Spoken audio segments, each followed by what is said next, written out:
What's going on, y'all? My name is Juan Sun. Welcome to another episode of my podcast, A One-on-One Conversation. And today, our one-on-one conversation is with... Hey there, everybody. My name's Stephen Wells. I am a junior here at the University of Buffalo. I'm studying biomedical engineering, and that's actually how Juan and I met. We both lived on the same floor. Freshman year was a health professions-based floor. It was awesome. I really like that floor. I miss it a lot. Israel. But before we get started, quick question for you. Yeah. A little bit of a tangent, but aliens. Do you believe in aliens? I would say, well, I'm a Christian, so I try to believe what creation is from the Lord, and but I'm gonna say I wouldn't think so personally, because I don't see the exact purpose of having aliens, including the same time as humans. Okay. So, in my head.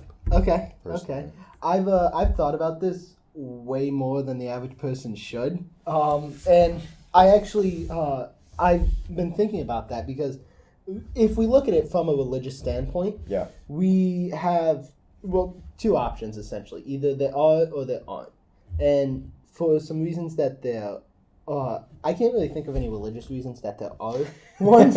So let's get that out of the way. But I was actually talking to some people, and they said the big reason they don't believe in aliens is because God created the universe, and He wanted to show how vast and amazing His power was, and that's the sole reason why that we have it. So I said, even with how big the universe is, you don't think there's a possibility? He said, no, the whole purpose of the universe is to show us just how powerful God is. But then on that note, universe is so big, it seems highly unlikely that there wouldn't be any. So.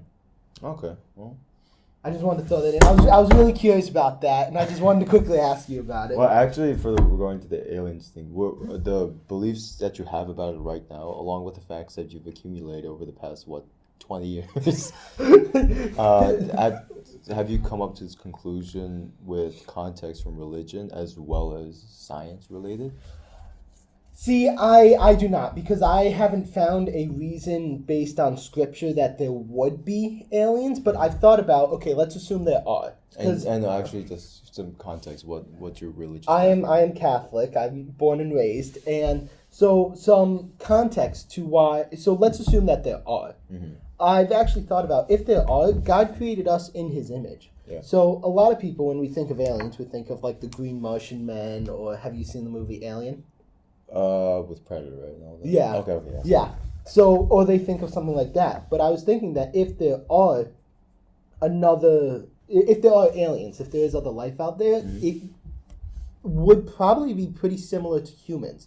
Thinking of, for two reasons. First off, God created us in His image, but let's say that you don't believe in God. Mm-hmm. It took so many things in order to get us to where we are now, with everything coming up. So let's assume you don't believe in God, you believe in strictly evolution. Okay. It had to, considering all the other planets that we have just in our solar system, how they're all vastly different from Earth. So in order to sustain life, you need a planet to be in that Goldilocks zone that Earth is in. You need water. And so you would have to assume that there are probably very similar organisms on another planet that would house life as to us. And so the same factors that created us would have created the other aliens. Do you see where I'm coming from with that? Yeah. So if there are aliens, my thought is they're probably somewhat similar to us in some way. Actually, so the reason why you're bringing this up now is because just generally. So prior to filming this, I asked him what you want to talk about, and what did you tell me specifically? Actually? I told you knowledge. Yeah. Knowledge. It's something really important to me. There's the old saying, knowledge is power, and it is. I truly believe that. I believe that you shouldn't be talking about something unless you have knowledge based on it. Granted, that's a little hypocritical considering we were talking about aliens and nobody knows if they're real or not. And so, but knowledge, I feel like, is everything. You need the knowledge of how to do something before you can do it. If you're going to make a jump shot, you need the knowledge of what goes into it before you can actually make one. If you're going to build a computer, you need the knowledge of, okay, how does it work? How do the pieces go together before doing it? And it's really everything. I find it really important. So usually, I actually originally planned this podcast to be a basketball show, but variety of opinions that are, and as well as backgrounds of my friends and Steven right here, I decided, instead of instead of basketball, maybe just try a little bit more academic. And actually, what's one thing we have in common? Actually, we're both college students. Oh yeah. And you said knowledge, which is college students embrace knowledge clearly. Well, it's why we're here, so that we can get the knowledge to go forward in our career. And we had knowledge prior to coming in. We have knowledge, during college, and we obtain new knowledge after college. Well, during and for after college as well. So the main question of today's podcast, he just threw in aliens because he's very passionate about it, so he can hold himself back. I'm also a little weird. We're all weird in some way, guys. It's okay. But the specific question is, what should we as college students know before, during, after college? I don't think we have enough time to cover that. Yeah, I'll do the best that I can, but I don't know if we have enough time for that. Right. But at the same time, I'm a communications major, and what communications taught me from my professors is that, actually, this article that I pointed up, this is a Time article, so they do their research pretty well. It's 2015, so it is granted a little bit old for 4 years, but the concept is very relevant to now. You now have a shorter attention span than a goldfish. So what they're yeah. So for I'll show you that's how I tie into this. So notoriously ill-focused goldfish is 8 seconds according to this article. Sorry. That's not very much different from my attention span now, though. I'm sorry. 9 seconds. Oh, okay. Our averages now from 12 from back then to now 8. Oh, okay. So 9 to 8. So we have a short attention span than goldfish. Oh my gosh, that's a little upsetting. So communications over the years have tried to format their strategies to how to reach out to people, short attention span, which is fine. We need to get stuff efficient because we all have stuff to do. So since we have a bit of a time crunch here, but it's fine though. It's all good. I decided that what should we know prior to college? So I would say, what do you think?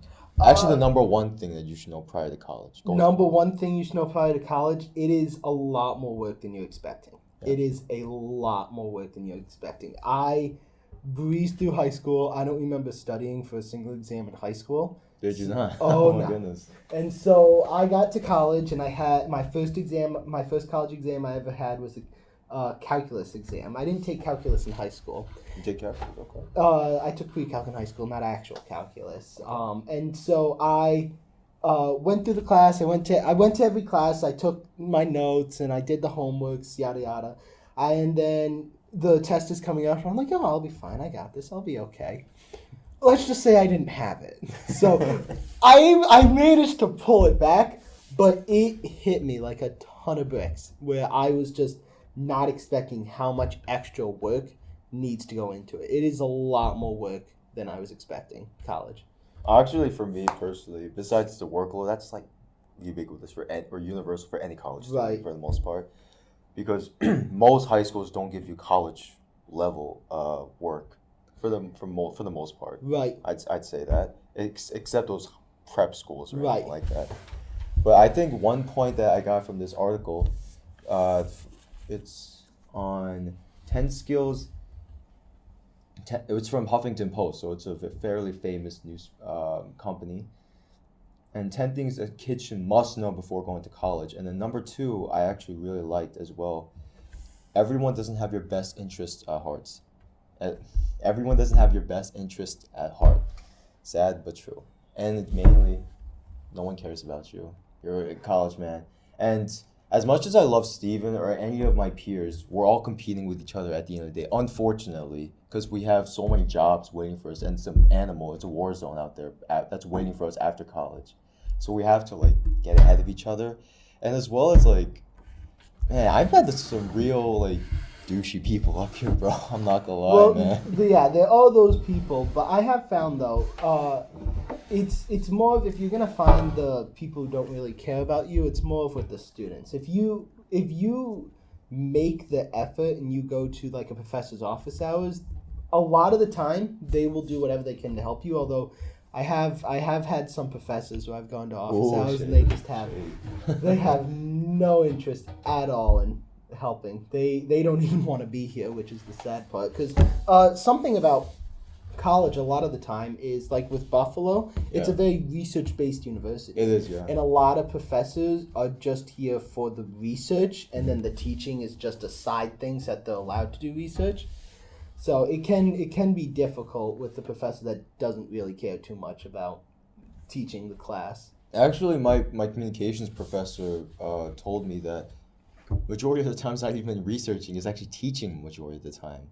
Oh, seriously? For Yeah. him, it's According to my communication professor, Okay. name disclosed, obviously. okay. Yeah, I got into research when I was a freshman. I did a freshman and sophomore year. Yeah. And my professor that I did research under, he only taught one class twice a week, and then Really? all the rest of his time was built into research. Well, So it's okay though. yeah, I mean, but at the same time though, teachers should learn how to communicate effectively to the Oh, yeah. students because it's a Oh, yeah. huge. Most of the time, it's a huge generation gap Yeah. compared to us to them because they're usually in their 30s and 40s or even more, and we're 20s Yeah. for the most part. So going back to the attention span thing, Yeah. I've noticed that sitting in a lecture, I don't have an attention span of 8 seconds. I have an attention span of 1 second.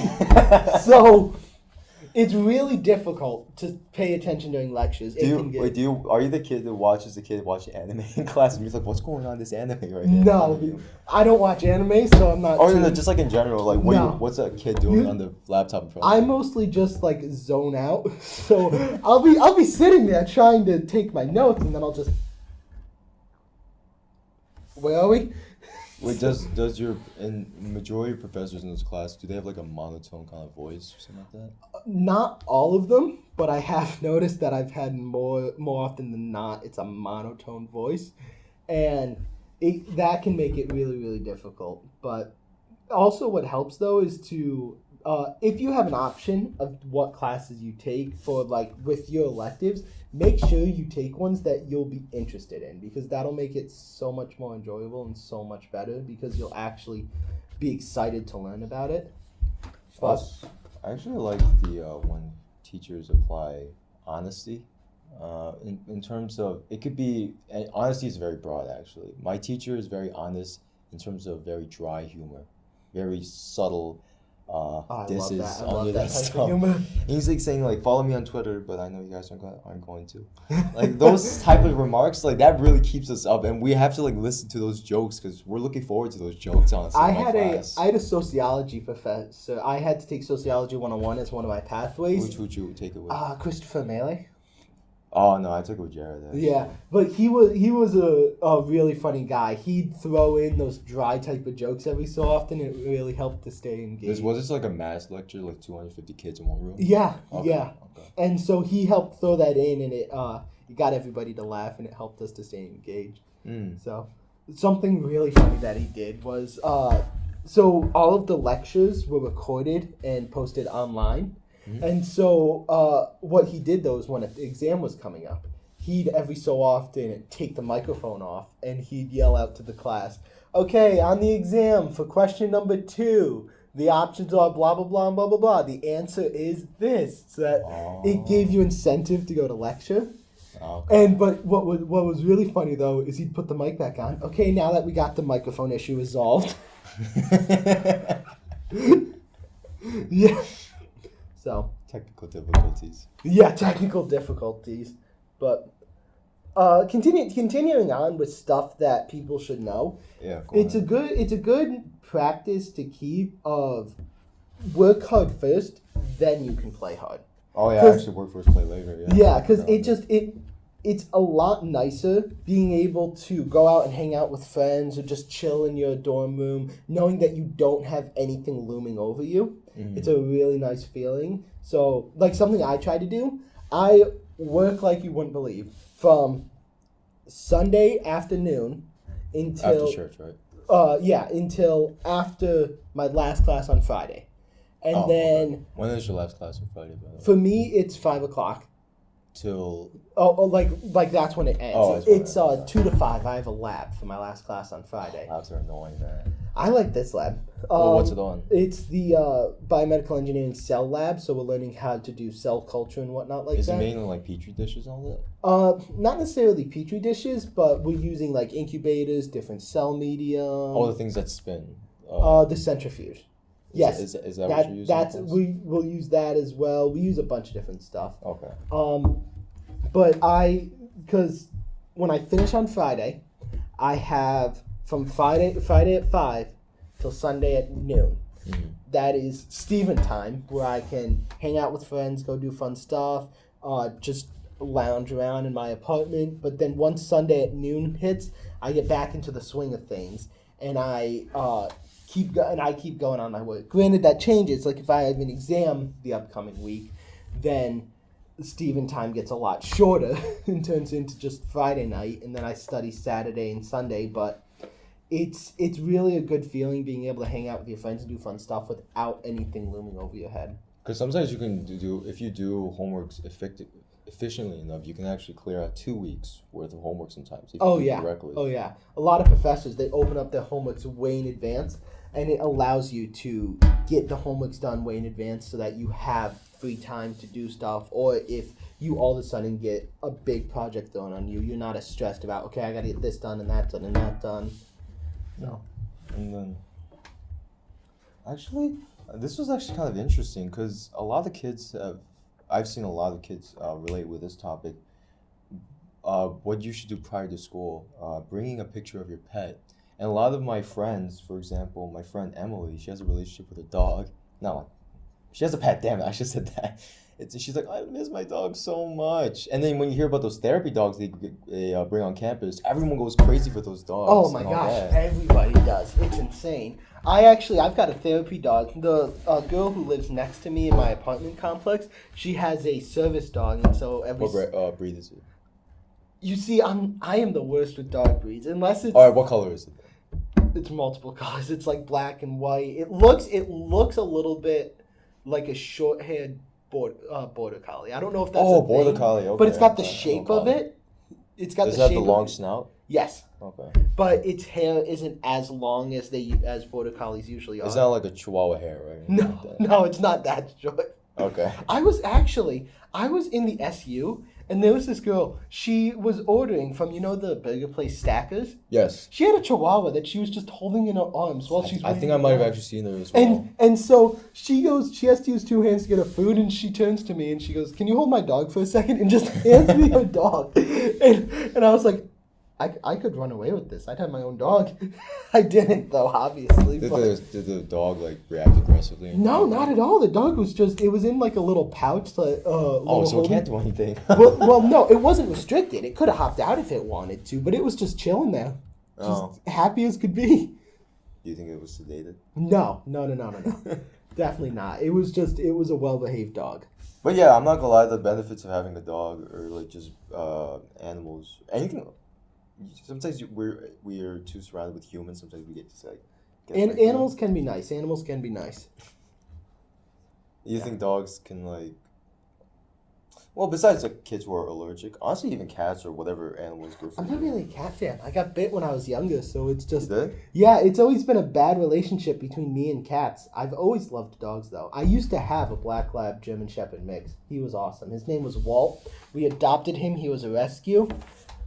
Best behaved dog. And it's amazing because he was a rescue. I could literally, if I could put my hand in his mouth and he would not bite me.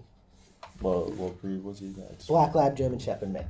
Isn't that his instinct to actually bite down for the most part since he's a lab? Well, I don't know about that necessarily. He looked like a black lab, but he had the personality and he could move his ears like a German Shepherd. Oh, this So, one? yeah, he could move them around, which was funny. But he was fiercely loyal. That German Shepherd came out in him. And so he really latched on to my father and I, mostly my father, but we... you have no girls in the house? No, I've got 2 older sisters and my mother. Did he or she... Wait, what was the dog's breed? I mean, gender, sorry? It was a he, yeah. Okay. He loved all of the family, but if my dad was walking around the house doing stuff, my dog would follow my dad. And so it was funny to see. He was a black dog, so we always would say, "Oh, you've got a shadow." Oh, yeah, that's pretty good. Yeah.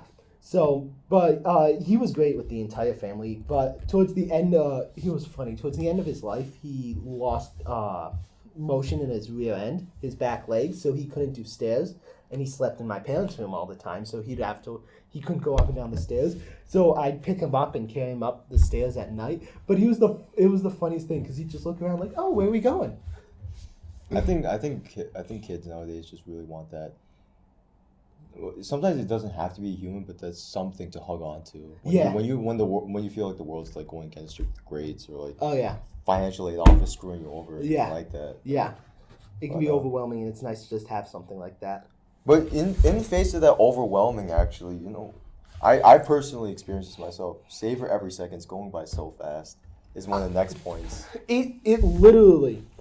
It feels like yesterday I was moving into Spalding. It honestly does. It's gone by so fast. And they say savor it. I can't. It's going by too fast. But we're enjoying this at the same time. Yeah, I think it's because of that. Like, there's the thing, time flies when you're having fun. Right. I think it's because I'm enjoying it so much. That's why time's flying by. And it's been a great time. It's nice because at home I'm not able to get up at 2 a.m. and cook myself a hamburger if I wanted to, but here I can get up at 2 a.m. and just go to Sizzles. Yeah, oh my gosh, I can't tell you how many times I went there. I miss Sizzles though, not gonna lie. For some context, Sizzles was a little food area that was underneath the housing complex freshman year. I think they're done at 12 now. Now 2 or 3. Yeah, it used to be open until 2 o'clock in the morning. Now it's only open until 12. But that's fine though. The majority of the employees are students, so. Well, yeah. So we've all got rest, I guess. Yeah, we've all got to get some sleep eventually. But yeah, honestly, savor every second. Oh, it's yeah. going by so fast. Oh, but yeah. that's actually for me though. I mean, yeah, I've experienced a lot of crap here at college. First time experience like seeing one of my friends being drunk or throwing up all over the place. The first time I ever experienced someone who was drunk, I was actually with you. You and I were in a hallway, and an unnamed person. Yeah, an unnamed person came down the hallway. Wait, is this talking about? Yeah. Oh. yeah. And so he came down the hallway, and I never experienced it before, so I didn't know what to expect. And I didn't notice he was at first. And so he's like, "That was a great party, dude." And I'm like, What is going on with you? Are you okay?" And he's just like stumbling around, and I was so confused. You came out of your room. You were like, "What's up with him?" I'm like, "I don't know." You came over and we're holding him up. And remember how you were like, "Oh, I think he's drunk." I'm like, "Oh, that's what it was." Because I've experienced drunk people, but they're like strangers. So I really don't care. I could care less about them. It was in Korea. They're just like pissing on the side of the street or something. Okay. But then these are my peers. These are like my friends. People Yeah. I've like hang out with. But then you see them like happy and jolly. But then the moment they come back drunk, like Oh, no. F you one, and they fall straight on their face. Oh my god. So it's a really shock in terms of behavior that you experience here. Mm-hmm. But at the same time though,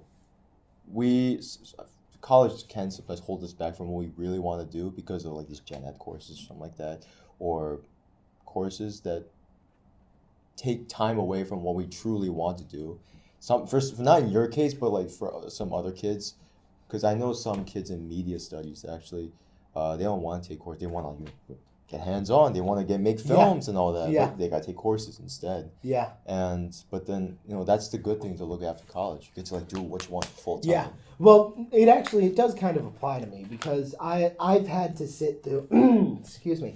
I've had to sit through so many chemistry lectures, so many physics lectures, where my research that I did was physics-based research. Mm-hmm. I learned more in a week at the lab than I did sitting in an entire semester of lectures. Because it's just the hands-on is just so much better, so much more engaging than just sitting in a lecture and just having a professor lecture off to you. For real. And then, let's see. Wow. Actually, since we're like getting closer, we've already established. What else do you what else that we haven't mentioned? Do you think kids should know prior to college? Watch what you eat. because they say the freshman 15. For a lot of that, it's actually the freshman 45. Or freshman 50. Yeah, or freshman 50. Yeah, just watch out for that. Watch out for that. Honestly, for me, it wasn't actually freshman. I was actually pretty decent shape. Not as much as in high school or anything, but I was in Oh my decent gosh, shape. high school I was in such good shape. I got to college and I crashed and burned. But for sophomore, it was like honestly sophomore 70 for me. That's when it really hit for me, honestly. Oh, okay. Not like 70 pounds, but I'm just saying. Yeah, no. I know what you mean. That's when it hit you. Yeah. But then, but yeah, watch when you eat for sure. Oh, yeah. And then, finances too. I really started to care about my finances, like budgeting, as well as you know how kids just like graze over course and like, I don't have to go to class, but then they don't realize how much money they're paying for each Oh class. my gosh, as like well. you are paying to be in that class. You better get your money's worth and go to lecture. Like, cause I don't think those people realize everything you see here, majority of what you see here, we paid for it. Oh too. yeah, pretty much everything. So take advantage of it. Yeah, though, too. exactly. The career service, you're paying those guys. Yeah. Or the professors. Well, I'm sure some of their salary comes from us as well. But Right, some comes from us, some comes from funding. It comes from all over. But like, well, that's actually, I think that kind of ties into stuff to do while, like, Go things ahead. they should know while they're here. Use your resources that you have at your advantage. Like, you're paying for them. They are here for you. Like, there's different, like, chemistry, mathematics help centers that your college might have. Go to office hours. The professors are there for you. Like, use the resources that are given to you because you're paying for them, and they really will help you out. also, one thing kids should know: send at least one cold email. I didn't do that. Did I do that? Not as much in high school, but then what's a cold email? You might ask. It's sending an email to someone you have no connection with prior to sending the email. Okay. So it's a stranger essentially. I didn't do that as much in high school, just a couple times, but my dad helped me out. But then doing it by myself, freshman, sophomore, junior year right now, reaching out to professionals for help and all that. I'm not gonna lie, my email style has drastically changed because now I put much appreciated at the end of my emails. Oh, now. yes, I'll put much appreciated. Thank you in advance for your time and consideration. Exactly. I am so formal in these emails. I feel like I'm royalty or talking to royalty because Every you time. have to be, because especially if you're talking to a professor, they are so knowledgeable in their field. They have a doctorate. Yes. They know what they're talking about. You really, like, that demands respect. Because I've noticed a lot with most professors because they've worked hard to get to this point. Oh, for the yeah. most part. Oh, yeah. So I don't think I've learned a lot about professionals. Most professionals, they like talking about themselves and not like like trying to toot their own horn or anything, but it's more like how they got there. And some of them have never realized like, how did I get here sometimes? So they're just forced to recollect on all those memories, and then they tell them to the students and their stories and all that. Mm-hmm. And I didn't do that essentially until college, like meeting with these professionals and saying, "How did you get here?" And they're like, "Ooh, that's a lot, bro." So then they're completely 100% honest with me and specifics and a lot of lessons I've learned from those certain things. Yeah. And all that. Oh, yeah. Did you do that prior to high school? Any of the skills? Were just I had not. So my mother actually, she worked in education and then she got her education doctorate. And before I'd send any email, I sent it to her, and because she was also an English teacher, so I sent it to her, and I'd be, how does this email sound? Do you think I should add anything else? Does it sound formal enough? Is it okay to send to a professor? Mm-hmm. So there was definitely a steep learning curve before I got comfortable with just being able to cold email someone and have it be professional enough and how it should be. When I you're actually talking to learned the someone. value of a handshake up here above because I met with Dr. Williams, who is in charge of like internships and something like that, trying to set up her students after school Right. and during school. And I met with her, and she's like, "You have a firm handshake that tells me a lot." I'm like, "Wait, what?" Oh, it really does. It really does. Honestly. Even if it's subconsciously, you want a firm handshake because that shows that you're confident with who you are. You're confident in your abilities. It really, confidence goes a long way. If you're nervous when you're talking to someone, it shows, and subconsciously they think, okay, he's nervous just talking to me. How do I know he can really perform the abilities that I would need him to with confidence? It goes a long way, and a good handshake shows that. For real. Like, shows that you're confident. Actually, one thing that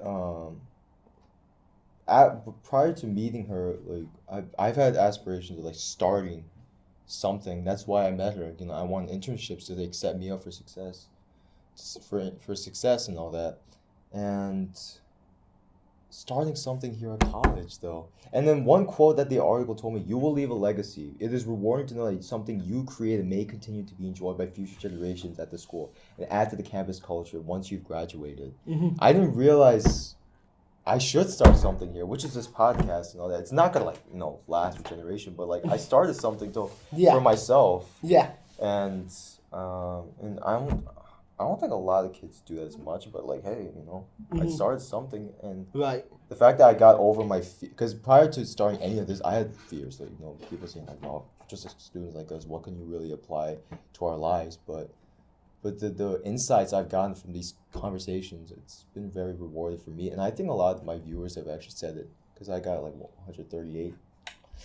Subscribe to the channel, please. But you will leave a legacy, man. Oh yeah. Well, what's your mind when does that cross your mind as an engineer, as a science or health related profession? About starting Like- something and leaving a legacy. Not. I don't really have something like that, but there's a line that I have that motivates me to keep going, and it's the line is, you got to give a damn.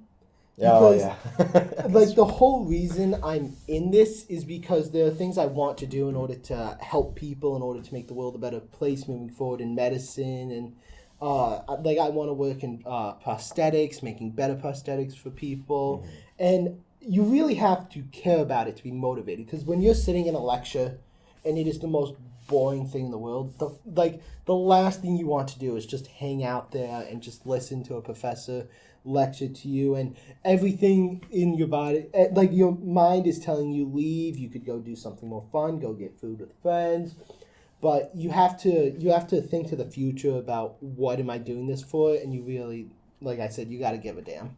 That's true, but in terms of for me leaving a legacy, like I would personally like we're in this right now. We're for Center for the Arts, and I've heard kids complain about being underfunded for the arts department, and these kids have personally being in it for a semester, only a semester, and I've already seen these kids have so much talent, but they're lacking resources. Yeah. And I would want one of the alumni actually. Here's Winston C. Duke, who was in the Black Panther movie. Oh, okay. And you ever seen the movie Us, or you heard about it? I've heard about the movie. I've not seen it.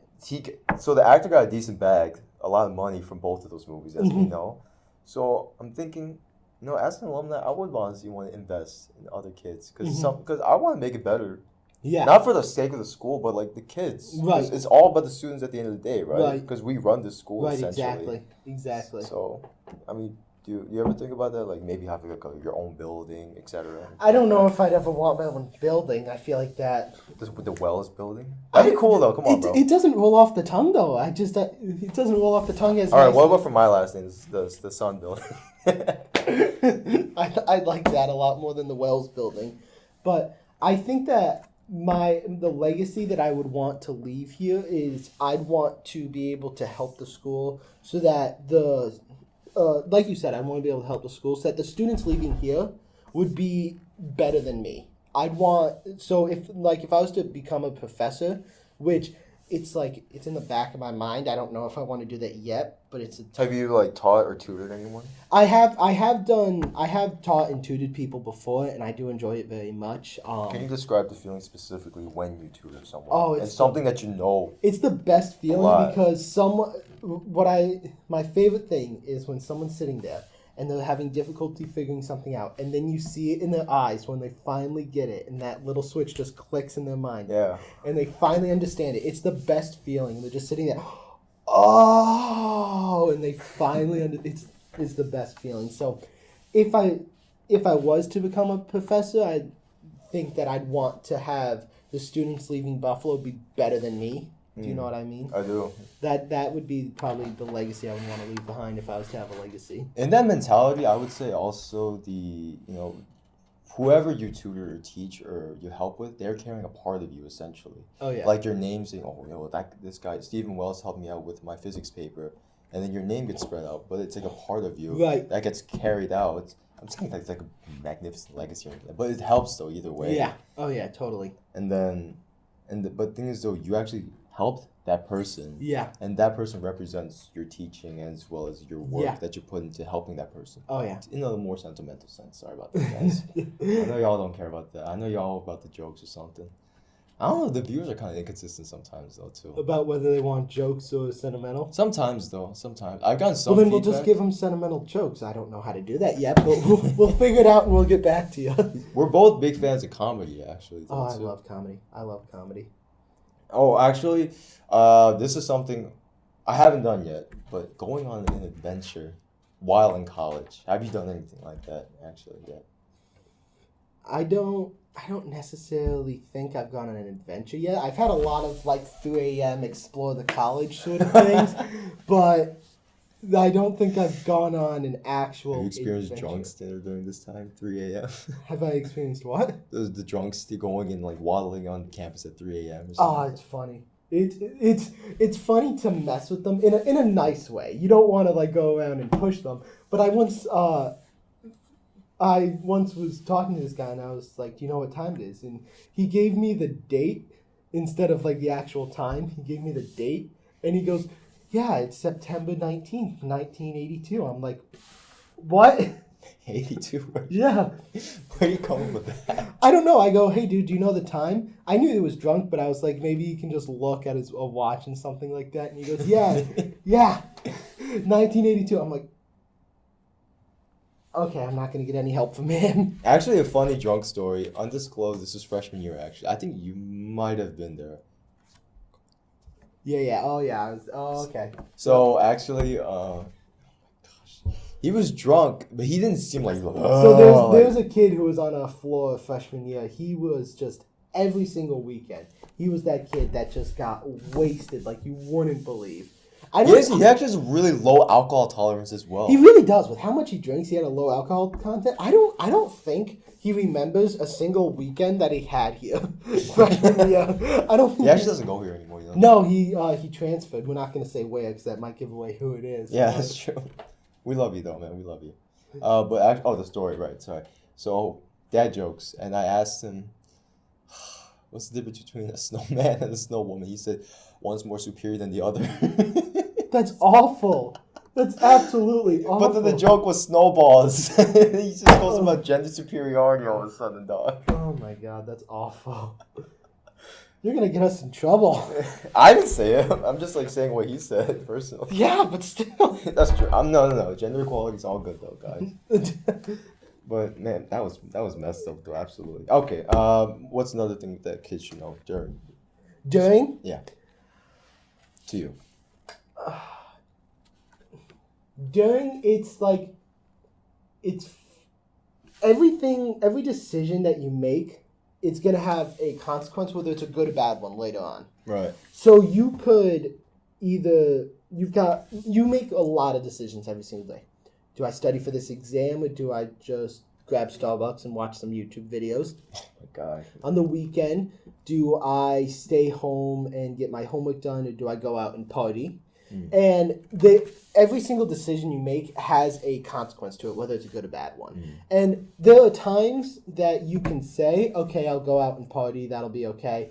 But then there are other times that you need to say, okay, I need to get this work done because it'll help me out later on. Do you know what I mean? So the consequences. You have to think about, okay, what does this mean for the future? If I go out to party, am I going to be able to get my work done? Because ultimately, you're a college student. You're here to learn. Yes. And you're here to get. Or an you should be here to education. learn. Well, you should be. Not everybody is. But you need to think. Okay, what does this mean for me down the road? So. Actually, down the road, what do you think kids should know leaving college and for their work skills, etc., and all that stuff? Okay, I'm about to get really harsh right here. Go ahead. You're not special. Yeah.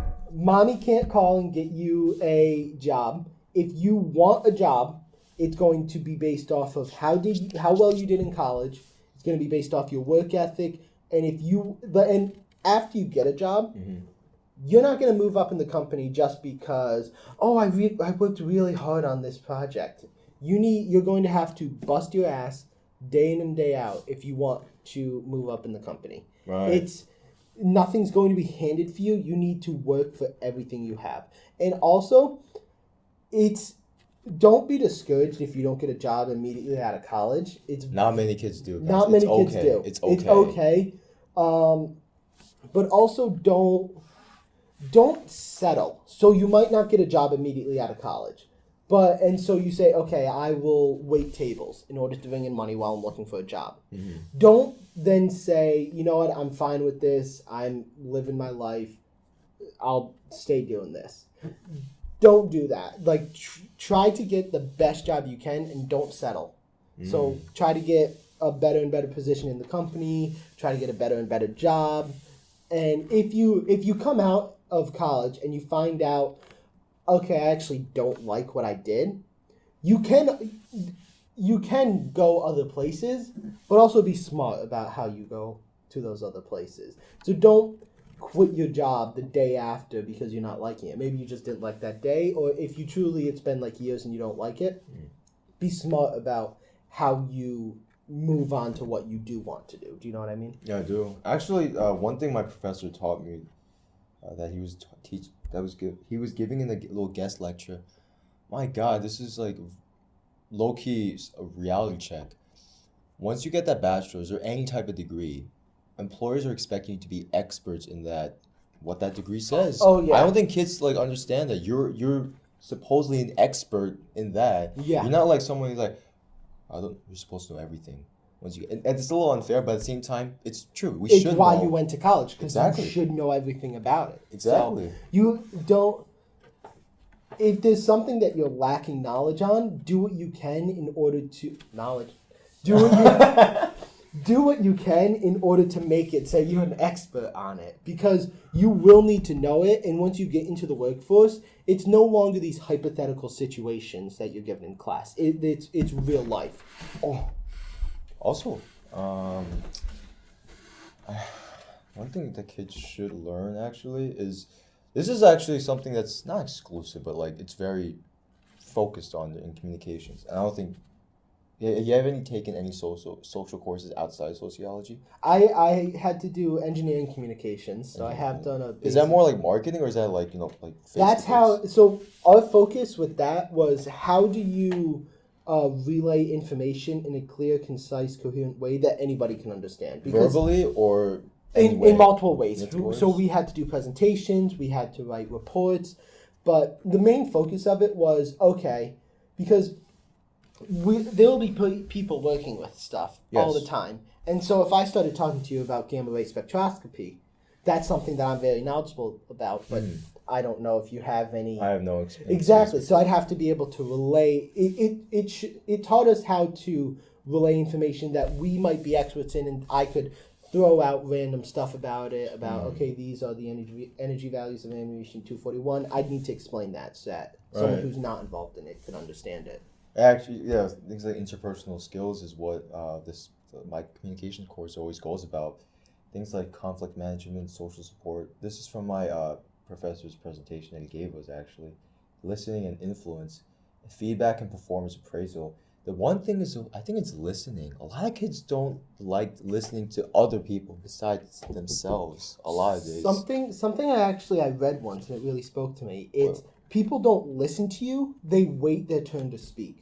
And that really resonated with me, where I can't tell you how many times I've had a conversation with someone, and I'll bring up something in the conversation that either I said or they said, and they'll be like, I don't know what you're talking about. Which it speaks a lot. It's saying, okay, this person wasn't listening and paying attention to what was going on. They were just waiting until they could get to what their part was. I think also my professor also taught me was the contributing factor to that issue was inventions like Alexa and Siri. We just talk to them, they obey us. No response, no feedback or anything like that. They just do what we tell them to say, and it kind of conditions us. I saw on the news that a lot of kids are growing up with bad manners, because when you have a home assistant like that, you say, Alexa, find me a recipe for fried chicken. Something like that. Chicken's Are on you the brain. hungry right now? I had Duff's last night. Duff's is a Oh, chicken wing place, so Duff's, chicken's on the brain. This video is not sponsored by Duff's, but please. If you wanna, just hit us up.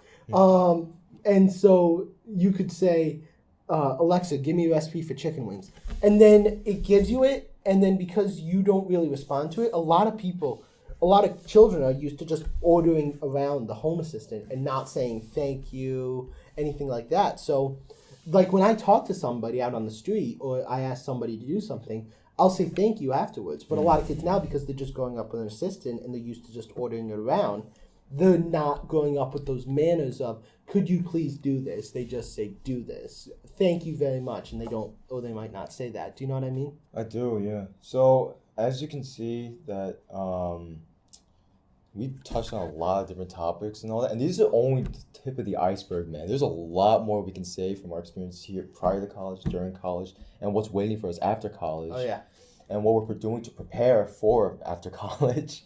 But this is only the tip of the iceberg. So if you like what we said, man, like the video, please share, subscribe, man, and leave your thoughts in the comments below. And Steven, did you enjoy yourself, man? I did very much. I could have said something a little bit of, I could have been a wise ass man, like not at all, but I did. I did enjoy myself. Man, all right. So, well, we're here, guys, man. Y'all have a blessed day. Thank you so much, Steven, for coming. Of course, thanks for having me on. All right.